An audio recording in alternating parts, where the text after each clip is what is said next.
Far beyond Earth, where sunlight fades into pale silver and the cold becomes deeper than any winter known to humankind, orbits a small, unassuming world.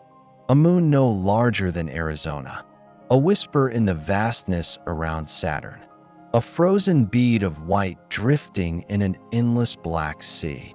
This is Enceladus, a world of ice, mystery, and haunting beauty. From afar, it seems lifeless, carved by fractures and frozen plains. But beneath its bright, silent surface lies something extraordinary, something that defies expectations, something alive with possibility. For beneath Enceladus's crust, miles of ancient, unbroken ice, there is an ocean, a global ocean, warm, saltwater, dark, stirring with chemical energy. And in that abyss, hidden from starlight, protected by a shell of frozen time, something may be growing. The mystery began decades ago with a spacecraft called Cassini. Sent to study Saturn and its moons, Cassini revealed wonders beyond imagination. But nothing captivated scientists more than what it found at Enceladus's south pole. It began with a flicker, a strange signature of heat, surprising for such a tiny, icy world. Then the cameras revealed fractures, long blue scars etched into the frozen crust. The tiger stripes. And from those stripes, something was escaping, something rising into space, something impossible. Jets, plumes, geysers of vapor shooting hundreds of kilometers high, erupting continuously from beneath the ice. Cassini flew through them. Bravely, silently, it plunged through curtains of alien water, and what it detected shook the foundation of planetary science. In the frozen spray of Enceladus, Cassini found organic molecules. Complex ones. Molecules that on Earth are associated with the chemistry of life. Suddenly, the icy moon was no longer just a moon. It was a world with potential. But how could an ocean exist beneath ice so cold it could shatter steel? How could water remain liquid in the deep, silent dark? The answer lies in Enceladus's tortured orbit. As it circles Saturn, gravity stretches and compresses the moon like a beating heart, creating heat inside its core. This tidal flexing melts the water beneath its crust. It drives currents. It fuels hydrothermal vents, vents that release minerals, heat, and chemical energy. On Earth, those same vents support entire ecosystems in the lightless deep. Creatures with no eyes, no sunlight, no need for surface warmth. Creatures that live on chemistry alone. If Earth's oceans can harbor life in their darkest reaches, why not Enceladus's? Why not here? Why not now? Cassini's instruments did more than detect water.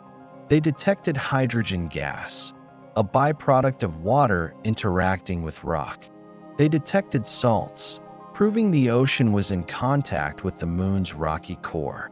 And they detected complex organic compounds, far more elaborate than expected. Some of these molecules were so intricate, so unusually structured, that researchers struggled to explain them through simple natural processes. Then came the most unsettling clue of all. Tiny particles of silica, perfectly spherical, microscopic, and formed at temperatures that imply hydrothermal vents hotter than 90 degrees Celsius. These conditions, liquid water, organics, heat, minerals, are the ingredients of habitability, the recipe for biology.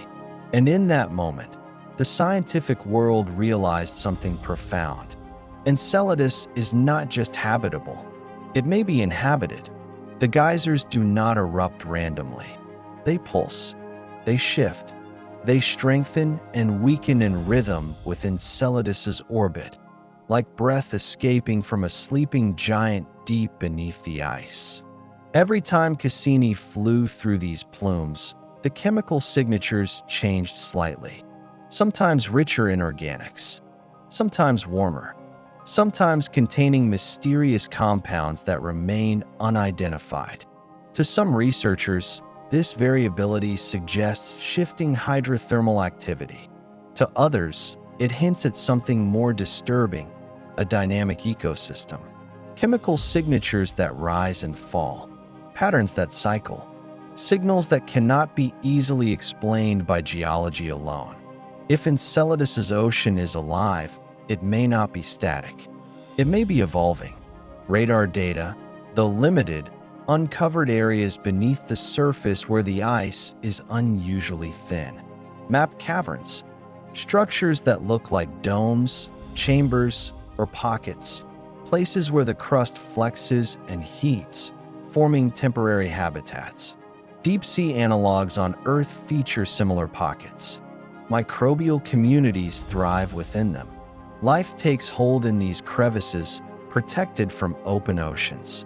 If life exists on Enceladus, it may dwell in these subsurface alcoves, unseen, unreachable, untouched for billions of years. Imagine organisms clustered around hydrothermal vents in the dark, feeding on minerals, releasing gases, building ecosystems that rise and fall in response to chemical cycles. Imagine an entire biosphere hidden beneath a shell of ice, waiting to be discovered. Among the icy grains ejected from Enceladus, Cassini detected something that baffled scientists. Large organic clusters, macromolecules, far more complex than simple methane or carbon dioxide. These clusters mimic the size and structure of biological fragments on Earth. Not proof of life, but a whisper of it, a shadow of deeper chemistry.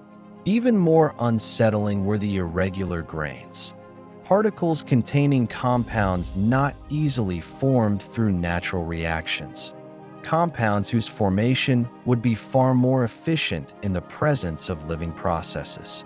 NASA remained cautious, but outside agencies, independent researchers, and astrobiologists began to ask a question once considered unthinkable. Is Enceladus producing biological byproducts? If life exists in the ocean of Enceladus, what form might it take? Not fish, not plants, not anything we can easily imagine. Most likely, simple organisms, microbial, alien, adapted to darkness and pressure. Life built on reactions between water and rock. Life that breathes hydrogen and exhales methane. Life that thrives in environments deadly to us. But some theories go further. Some wonder, if Enceladus has remained warm and wet for billions of years, longer than Mars, longer than Europa, could life there have evolved complexity? Could it have developed communities, networks, symbiotic relationships? Could it sense its environment? Could it adapt, respond, change? Could it dream? We are on the brink of a new era. New spacecraft are being designed, missions with the ability to fly through the plumes again, with better instruments, sharper sensors, and tools capable of detecting life without ambiguity. Some propose landing on the ice, drilling down, descending into the ocean itself. Others suggest capturing fresh plume material as it erupts, a sample delivered directly from the deep. If these missions succeed, humanity will gain its first direct look at alien biology. Not fossils, not distant signatures, not theoretical chemistry, but life, alive, active, present, real, beneath miles of frozen mystery, beneath a crust that has sealed away secrets for eons, beneath a sky lit only by distant Saturn, an ocean waits. Warm, dark, endlessly deep. In that ocean, currents swirl, chemicals churn, energy flows, and something, perhaps, stirs in the blackness.